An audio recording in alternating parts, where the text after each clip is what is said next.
Hey, family member, let's talk about what can help keep our marriages or long-term partnerships going strong, hopefully going stronger along the parallel path.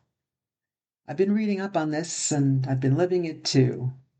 So hello, and welcome to Season 5 of Our Parallel Paths, a future for my loved one with a disability and for me. I'm your host, Gerry, Dr. Geralyn Arango Deeley. And this podcast is about just what the title says, the parallel paths of family members and their loved ones with intellectual disabilities. I'm a parent myself, and I always have questions. Our Parallel Paths is about nurturing and supporting ourselves as we nurture and support our loved ones with intellectual disabilities. Our roles as family members are ever-changing and evolving alongside our loved ones, so there's more than one path, more than one future to talk about. And that's why we're here. I hope the stories and perspectives of my podcast guests and me give you hope, information, and ideas for your path. So, keeping any marriage strong is challenging. Keeping a marriage strong is work no one can do perfectly 24/7, but it's work that needs to be part of every day, kind of the baseline assumption behind every interaction we have with our partner. I know this because I'm married. Twice, as you may know if you follow the podcast. What can I say about what can keep a marriage strong when we're also supporting a loved one with intellectual disabilities or autism? I'm a student of this myself. I'm a person walking the parallel path. I hope you'll allow me to share some of the things I'm learning, some of the things I'm validating to myself and perhaps to you too today about keeping a marriage going, peppered with a bit of my experience and some of the research that's out there. As I mentioned, I have been married twice. I was widowed 11 years ago when my first husband, Al, died of cancer, and I remarried 8 years ago to Michael. My daughter's married, soon to have another baby. My stepson and his fiancée are planning their wedding. Marriage is in the air right now around here. What do the experts say to my daughter and to her husband about marriage?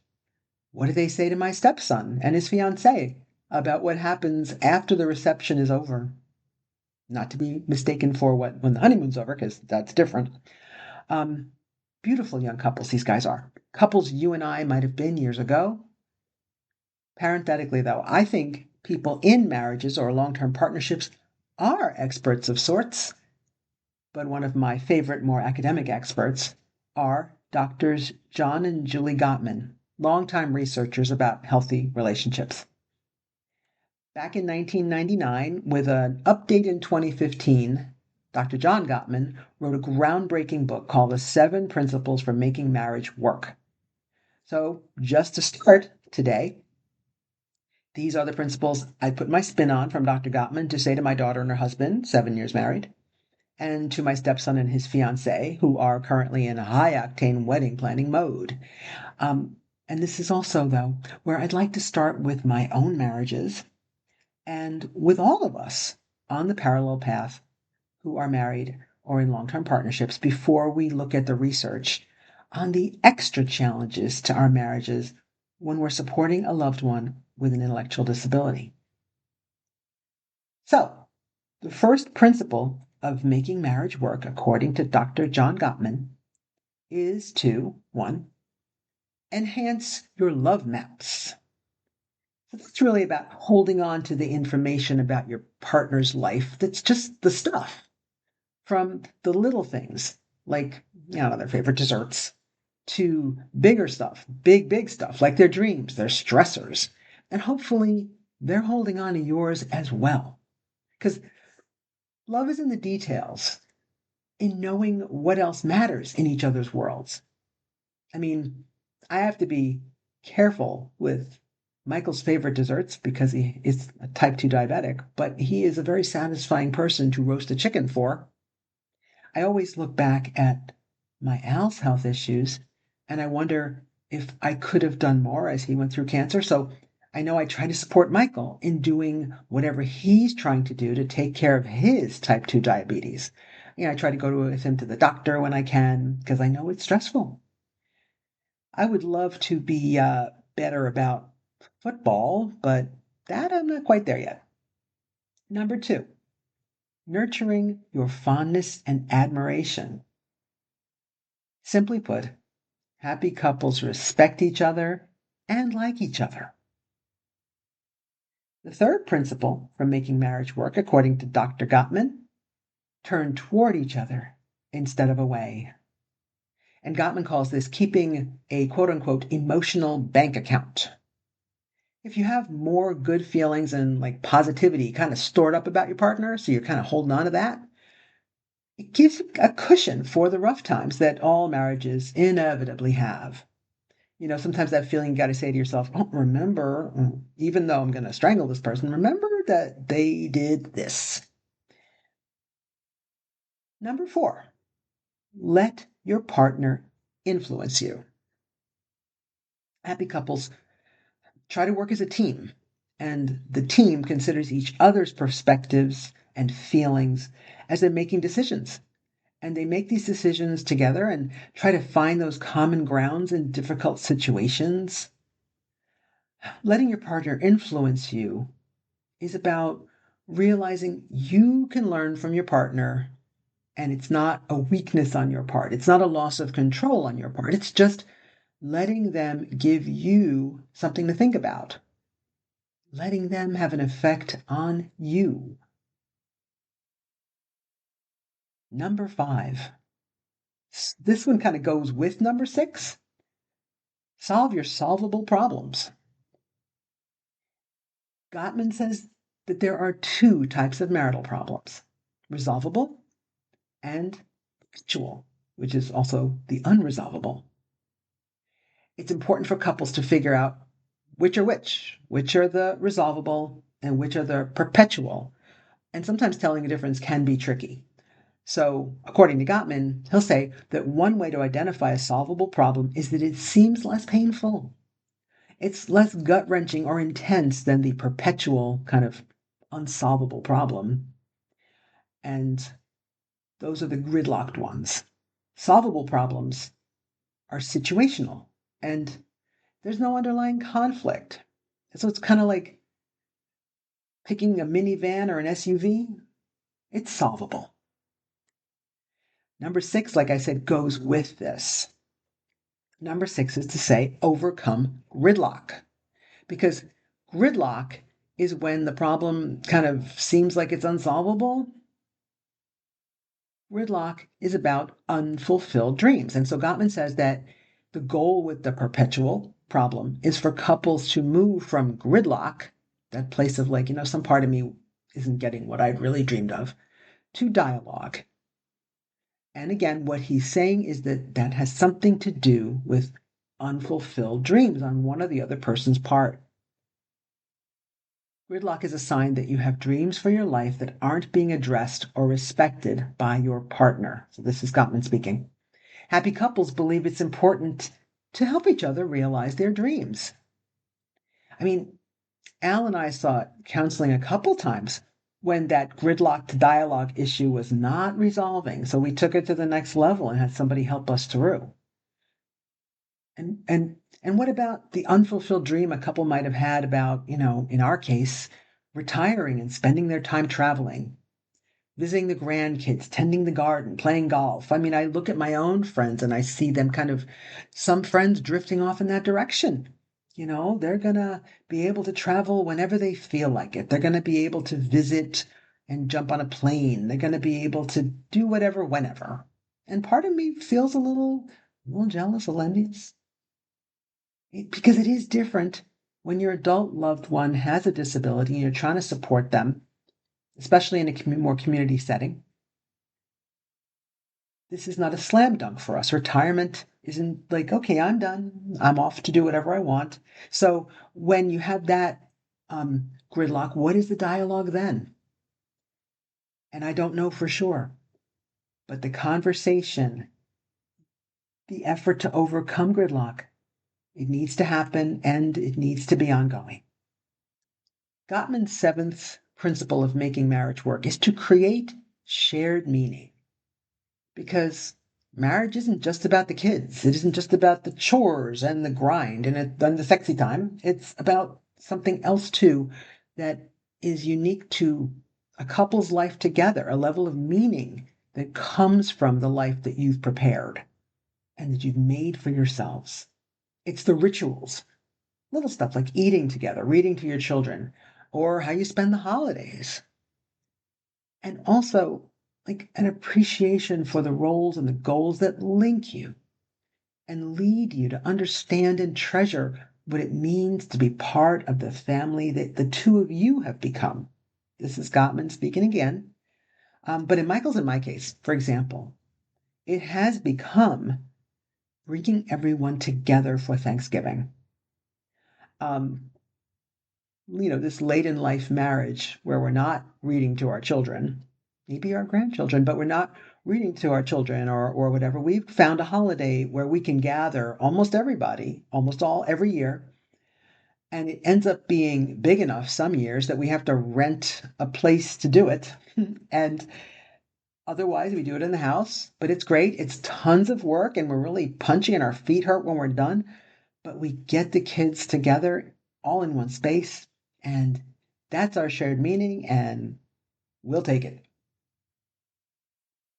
So I can already tell you that I have not always practiced any of these things that Dr. Gottman preaches all the time in his 7 principles for making a marriage work.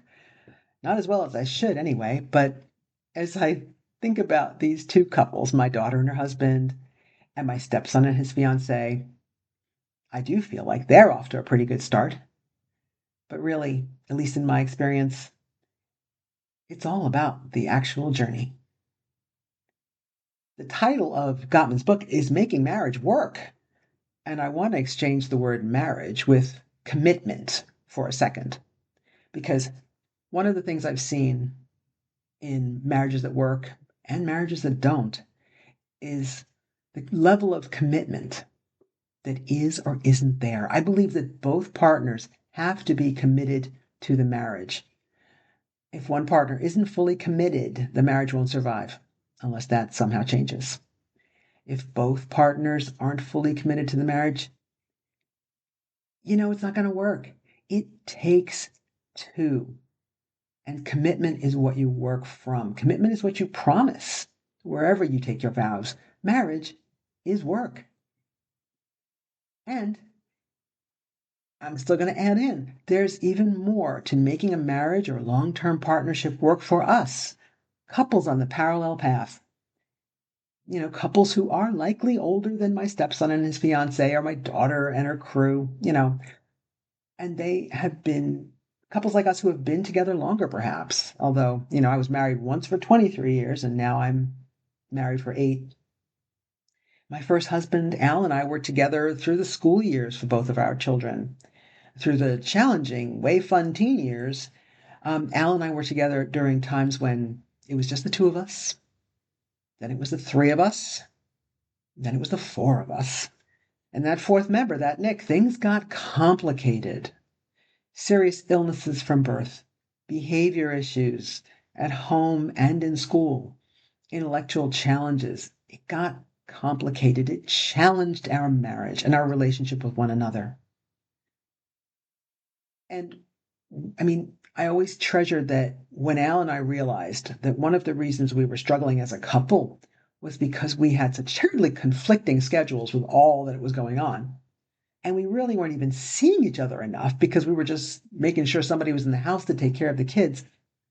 We started going to lunch on my day off and his half day off, just the 2 of us, before the kids got picked up and before Al went off to his Friday shift.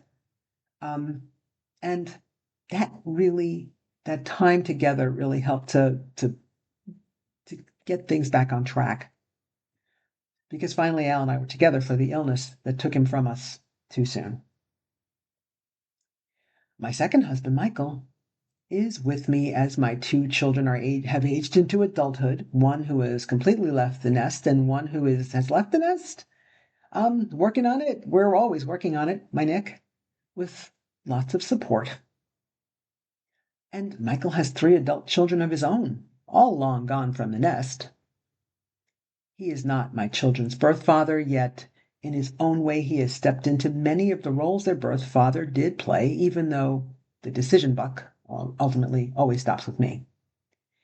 The principles that Dr. Gottman lays out about making marriage work are true for us, true for all of us. But what else is there to add, or perhaps to emphasize, or perhaps to flesh out? This is the research I want to share today as well. Based on life when your loved one has an intellectual disability, and the first research goes specifically to Down syndrome, like Nick, or to autism. My question is, in the end, did I have a healthy marriage the first time? And if so, how did we do it? Do I have a healthy marriage now, and what do I need to do?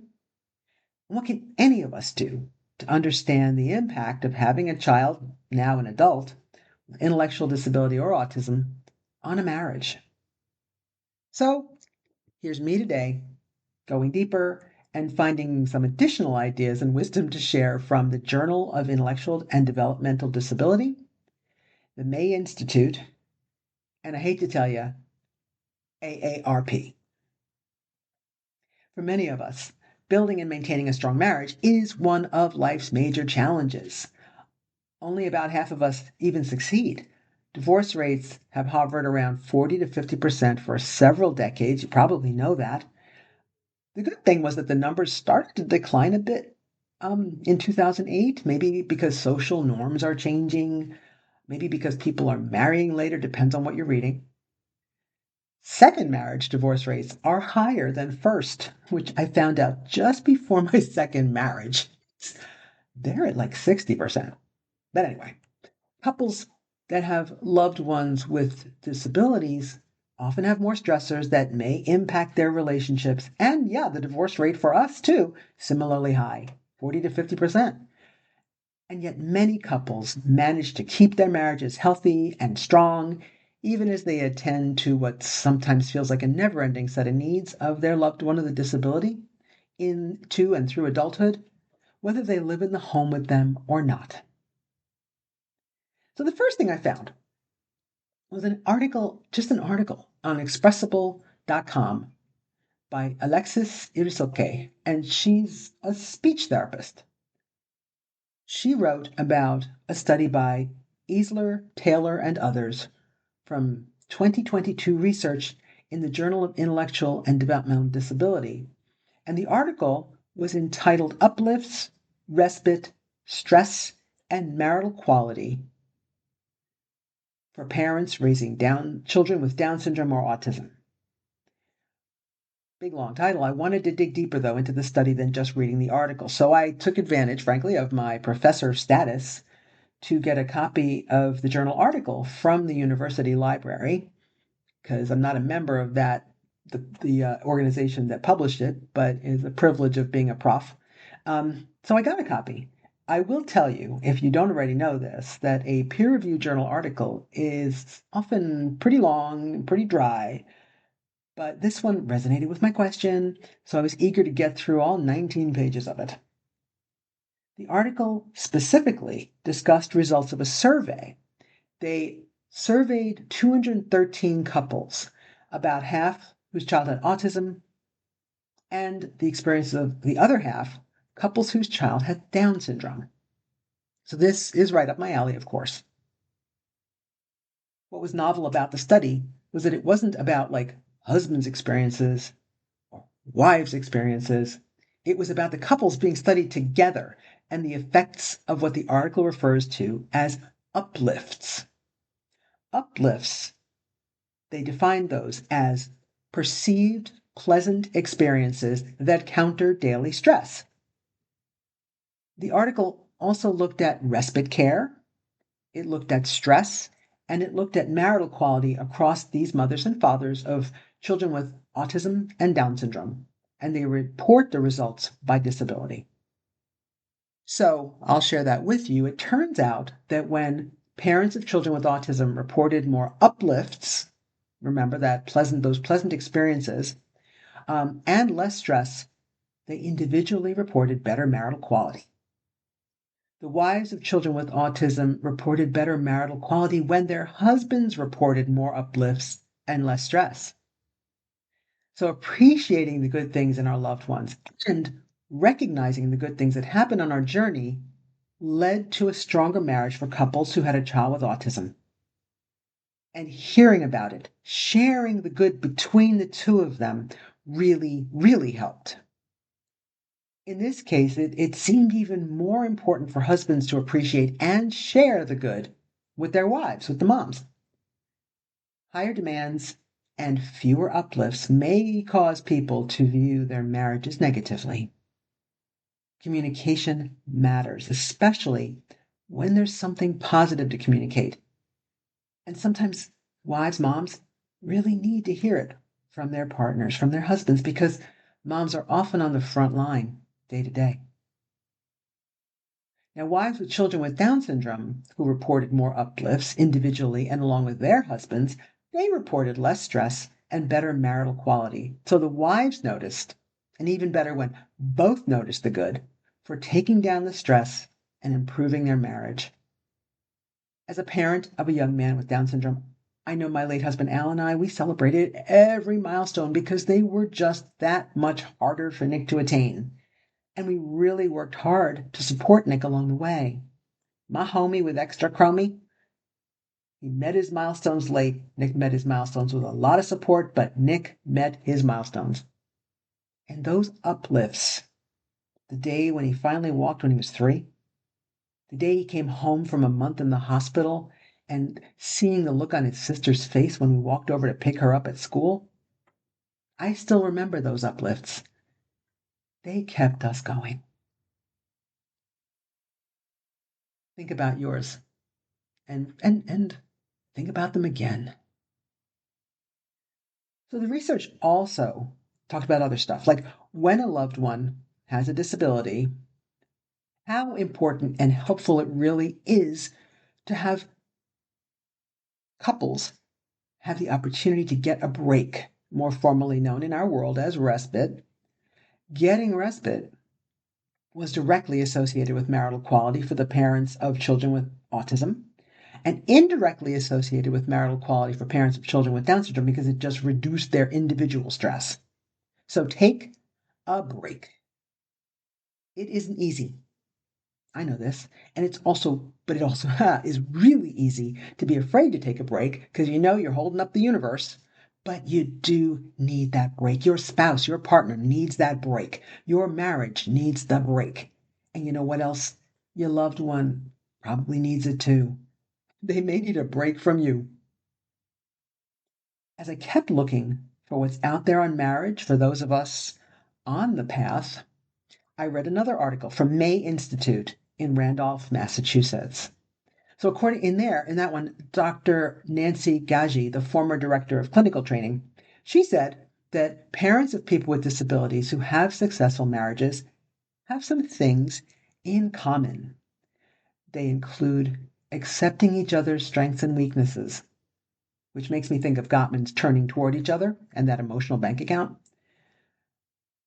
They seek outside support, and successful marriages, they make time for each other.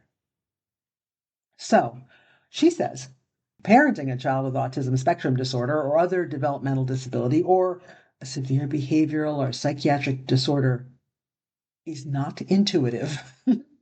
That's what Dr. Gaggi was saying, and I'll say that's true. For most of us, the special skills that are required are not skills that we learned from our family of origin. Which made me think, just a little sidebar, I wonder if that applies to siblings.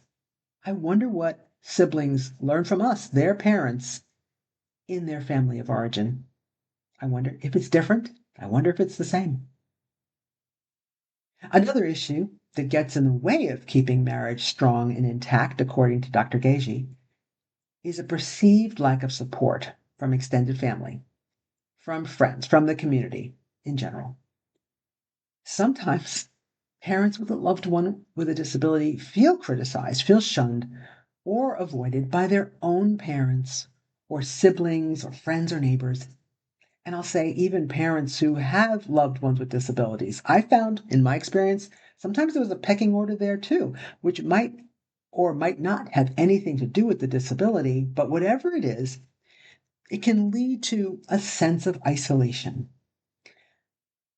When parents start to feel isolated, says Dr. Gaji, it is important that they stick by each other and think about expanding their definition of family.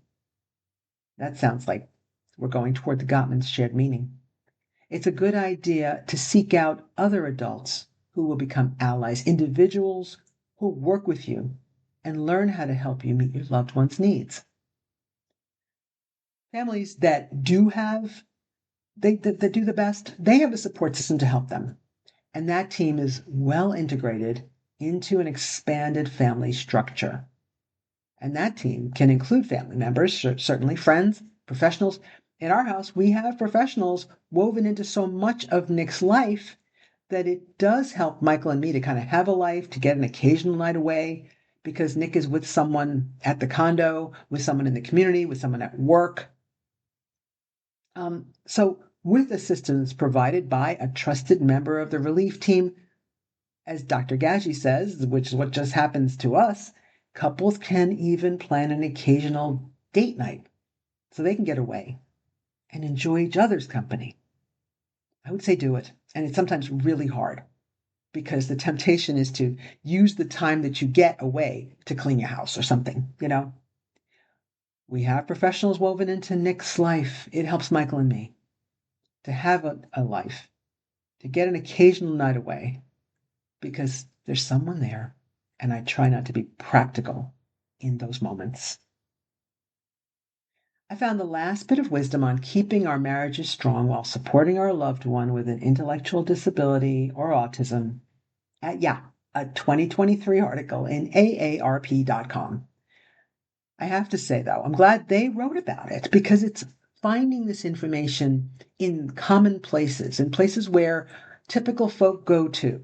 And so someone like me sort of tripping over it while I'm reading on this website, that's great. It's not in the special places, it's on all the places, you know?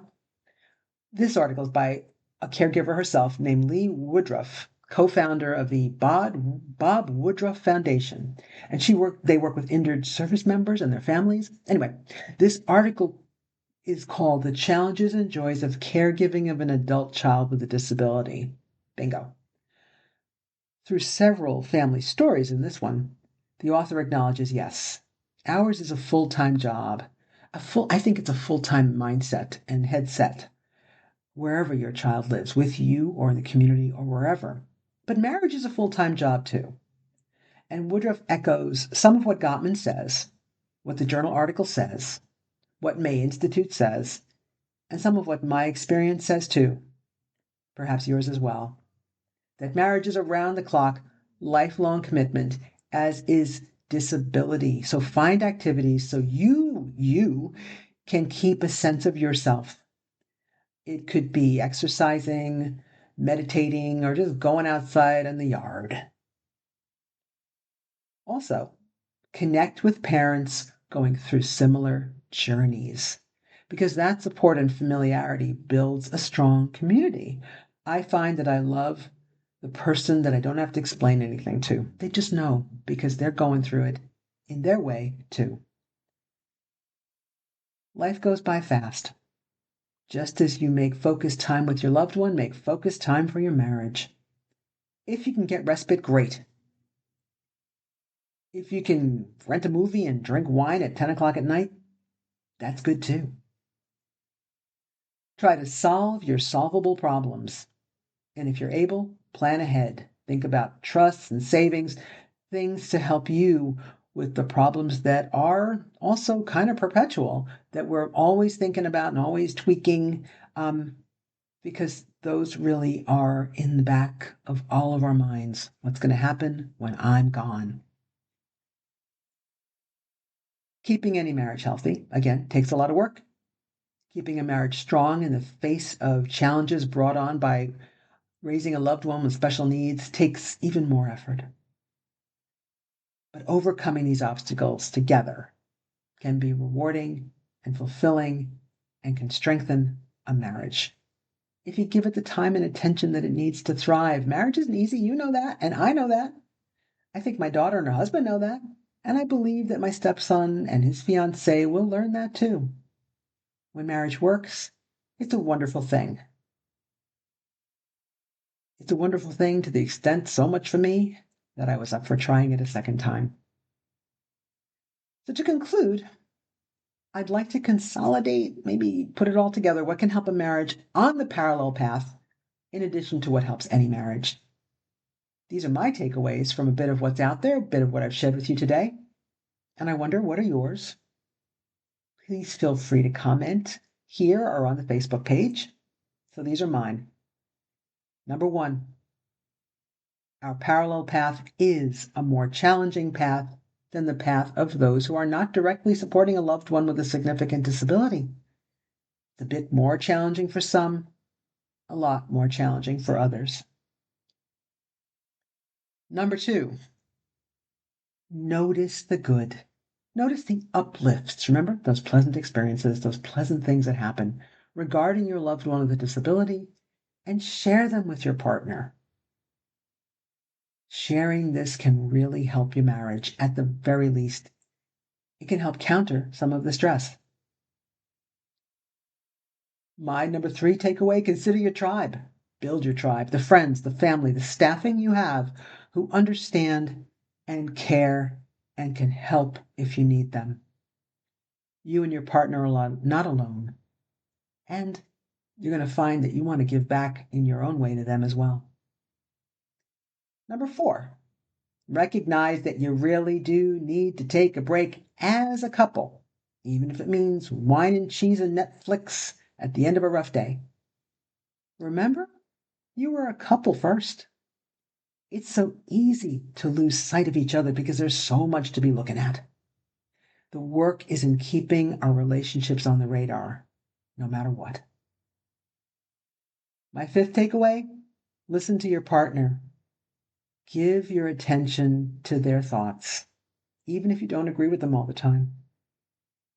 It's a sign of the respect that you would want too.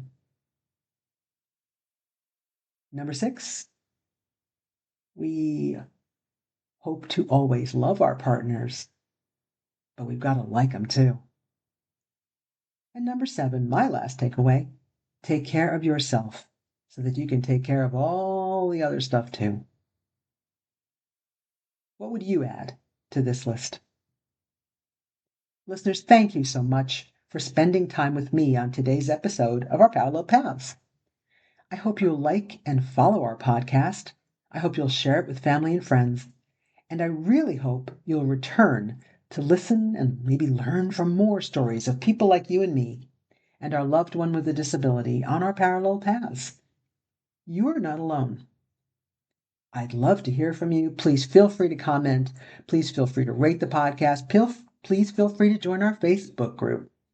Take care, and I'll see you next time. This podcast is produced by Networks for Training and Development. Thank you.